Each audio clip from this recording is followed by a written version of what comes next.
Hello everyone, welcome to my channel, and welcome to another Star Wars Jedi Survivor news video. Now a little bit ago, EA Star Wars gave out a tweet letting us know that the next patch rolling out for Star Wars Jedi Survivor is coming out later today. They said patch 4 for Star Wars Jedi Survivor arrives on consoles on Tuesday, May 9th. Patch 4 on PC will deploy as soon as possible this week. Stay tuned for updates. They said here are the fixes you can expect in this patch. The first 4 are for PC only. They updated occlusion behavior for ray tracing, reducing idle time stalls. They updated streaming budgets that will help alleviate travel hitching.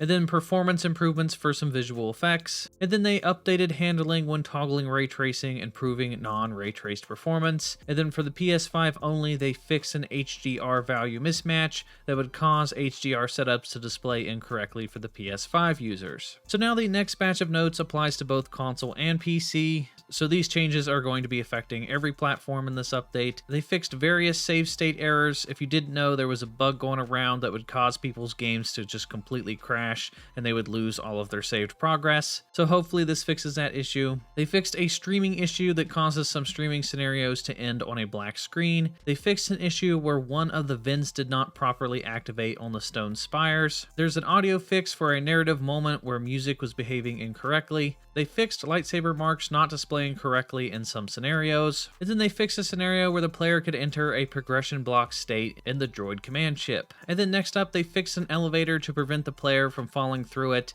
and entering a progression block state. They fixed a bug where Ravis would become unbeatable. I actually had this bug happen to me, which was pretty frustrating because I almost had him defeated and then suddenly he just wouldn't die, so I'm glad that's getting fixed. They fixed a severe animation issue that would break a late game narrative sequence. They fixed a collision bug where players can get stuck inside a meditation chamber, and then they added a note explaining that some of BD1's abilities are not available while in combat. They improved some text scrolling, and then there was minor text translation fixes and various crash fixes. I know a lot of people have been struggling with crashes. I myself have crashed 3 different times, and every single time I've crashed, it's been on the Mantis, so hopefully this fixes that. And then they left a final note in regards to future updates. They said, additionally, here are a few known issues we're currently investigating and working on for future patches. For PC only, they're improving performance on newer i7 and i9 CPUs that have efficiency cores. For PC only, they're doing general performance improvements to improve both CPU and GPU utilization while reducing idle time both with and without ray tracing. And then for PC only, they're improving hitching, which can be attributed to streaming ray tracing data, assets, and a gap in our pre-built shaders. And then they plan on doing some various bug fixes and more. So obviously they're aware that PC still needs some additional bug fixes. Now unfortunately, if you're a PC player, you're not going to be getting any performance fixes in this update, so it's looking like you're probably going to have to wait until the next update